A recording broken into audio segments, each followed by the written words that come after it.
Hello everyone, कैसे हो आप सब लोग। कैसी चल रही है आप लोगों की प्रिपरेशन। आई होप आप सब लोग अच्छे होंगे और आपकी पढ़ाई भी अच्छी चल रही होगी। तो गाइस, ये मेरा वीडियो रहने वाला है कि मैंने एक मॉक दिया था टेक्स्ट बुक का। तो बहुत लोग बोल रहे थे कि इसका एनालिसिस बताना, कौन से रॉन्ग हुए कौन से राइट हुए। तो मैं इसका कंप्लीट एनालिसिस देने वाली हूँ इस वीडियो में। तो सबसे पहले मैं आपको अपनी रैंक दिखा देती हूँ। आउट ऑफ 13,100 स्टूडेंट्स मेरी जो रैंक रही है 172 रही है। एंड मेरे मार्क्स रहे हैं 104 आउट ऑफ 200। एंड मैंने अटैम्प्ट किए थे 138 और एक्यूरेसी 79% है। और जो मेरी परसेंटाइल है 98%, 98.69% परसेंटाइल रहा है। तो इसमें कट ऑफ तो क्लियर नहीं हो पाई बिकॉज़ ये दिखा रहा है 11.94 मार्क्स कम है। तो इसकी कट ऑफ तो मैं बता देती हूँ कितनी है। 116 से 118 नंबर गई है। इसमें मेरे रीजनिंग में रहे हैं 33.75 और कंप्यूटर में 8.75, जनरल अवेयरनेस में 16.75, 29.5 रहा है हिंदी में एंड न्यूमेरिकल में 15.31। तो सबसे पहले सॉल्यूशन में देखते हैं। सबसे पहले मैं रीजनिंग सेक्शन किया था। रीजनिंग ही खुलता है तो रीजनिंग ही किया था। तो सबसे पहले ये वाली पज़ल बनाई थी मैंने और इसमें मुझे 3 मिनट समथिंग लगे थे, 3 मिनट कुछ, और ये इजीली बन गई थी पज़ल थी ये। और मैंने पेपर को हिंदी में किया था तो मैं हिंदी में बता देती हूँ। एक पज़ल थी जिसमें इंटरव्यूज़ हो रहे थे कुछ सिटीज़ में। एंड फिर ये एक ब्लड रिलेशन था। फिर अगेन ये पज़ल थी फ्लैट बेस वाली और वो कुछ स्पॉटिफाई, स्नैपचैट, यूट्यूब वगैरह यूज़ भी करते थे। एंड फिर एक ये था कोडिंग वाला, चाइनीज़ कोडिंग। एक ये मैंने स्किप किया था। ये भी एक इनमें कुछ डिस्टेंस पे बैठे हुए थे लोग, तो ये मुझे थोड़ी हार्ड लग रही थी तो इसको इसलिए मैंने स्किप करना ही बेटर समझा। देन ये था। फिर मैंने ये कुछ क्वेश्चंस ये वाले किए थे, कोडिंग इनइक्वलिटी करी थी। ये एक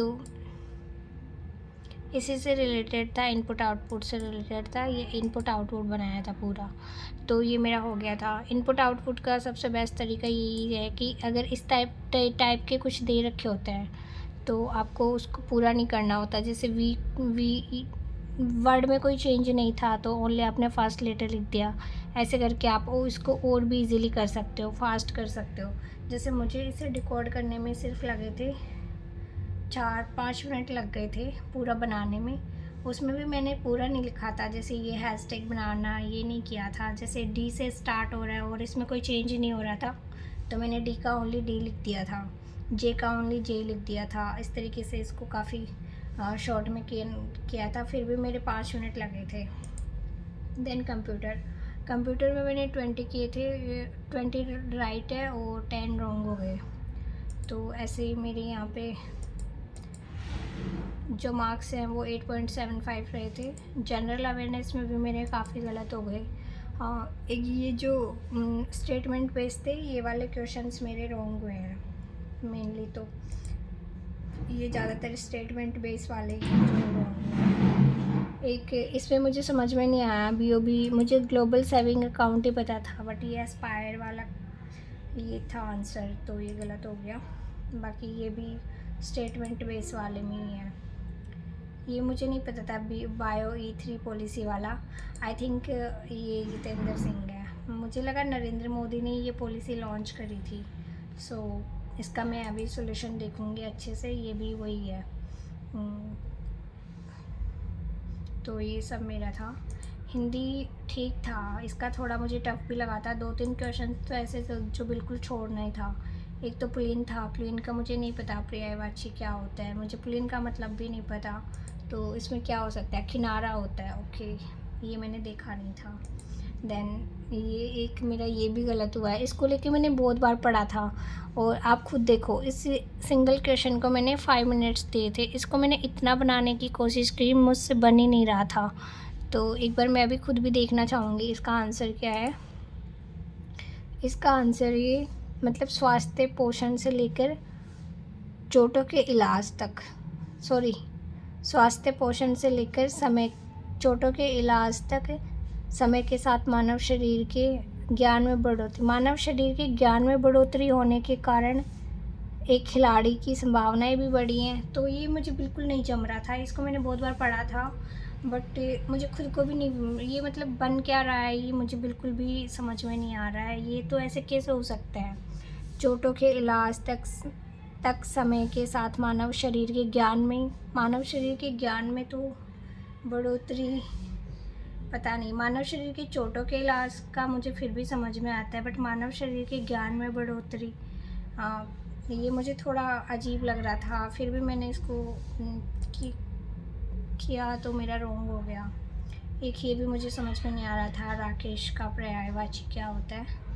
बाकी ये मेरे कुछ क्वेश्चंस रॉन्ग हुए थे, तो ये तो टफ़ इंग्लिश की वजह से हुआ है। ये बोला है, इसकी जगह कहा है आता, तो ये गलत है। देन क्वांट सेक्शन, क्वांट में वही था मेरा, ऐसा कोई क्वेश्चन चॉइस नहीं थी। जो सामने इजी आ रहा था, लग रहा था कि बना सकती हूँ, वही बनाती जा रही थी। देन ये किया था, ये भी किया था, फिर ये वाली DI थी तो ये भी मैंने करी थी। फिर इसके सारे क्वेश्चन मैंने कर दिए थे जो मुझसे बने थे। देन ये थोड़ा टफ लगा था तो फिर मैं आगे मूव कर गई थी। ये टाइम एंड मतलब डिस्टेंस वाली थी और तो मेरे को इसमें बहुत टाइम लग रहा था। मैंने इसको करने की कोशिश भी करी थी, मैं दिखा देती हूँ मैंने कितना टाइम दिया था इस क्वेश्चंस को। एक क्वेश्चन किया भी था मैंने 12 नंबर का, बट फिर मेरे को लगा कि मैं बहुत टाइम ले रही हूँ उस क्वेश्चन में, इसलिए मैंने आगे मूव किया था। बट आगे मुझे ऐसा कुछ स्पेशली मिला नहीं कि जो इससे मतलब कर पाती मैं विद एक्यूरेसी और ज़्यादा भी। अगर यही करती तो पूरी DI बनाती तो शायद और भी अच्छे मार्क्स आते।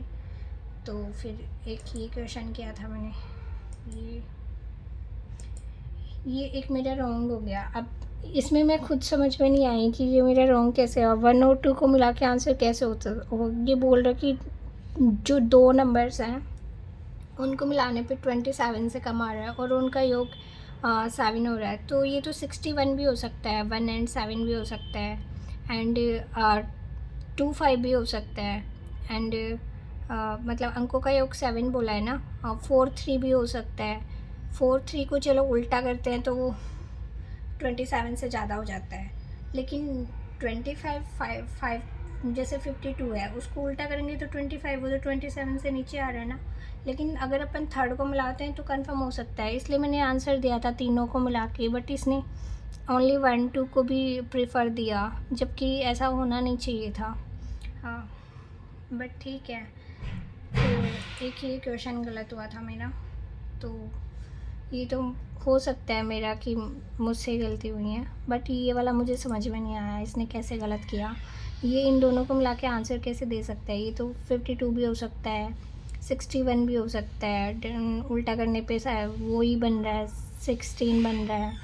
तो ये मुझे समझ में आया नहीं था। इससे मुझे फिर भी समझ में आया था कि इसने 5 2 लिया है, बिकॉज डिफरेंस तो 3 तभी आ रहा था, इसलिए मैंने ऑल किया था। बट इसने ओनली 2 लिए हैं। तो ऐसे ये मेरा पूरा मॉक रहा था। आप लोगों ने इसको कैसे अटैम्प्ट किया था और कुछ अच्छी ट्रिक्स हो जो पेपर अटैम्प्ट करने की, तो आप मुझे ज़रूर बताना।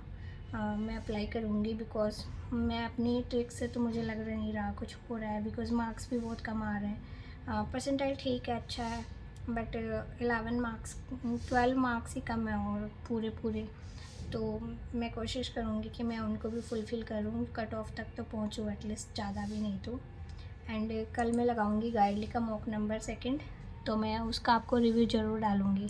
एंड उन सभी को ऑल द बेस्ट जिनका अभी RRB में PO में इंटरव्यू की प्रिपरेशन कर रहे हैं, तो उनका सिलेक्शन हो जाएगा। आप लोग अच्छी होप रखो और अपनी पढ़ाई करो। बाकी IBPS PO के लिए जो भी सिलेक्टेड हुए हैं उन सभी को ऑल द बेस्ट, कॉन्ग्रेचुलेशंस। और आई होप इस बार सबका सिलेक्शन हो जाए, जो पढ़ रहे हैं सभी का सिलेक्शन हो। Thank you.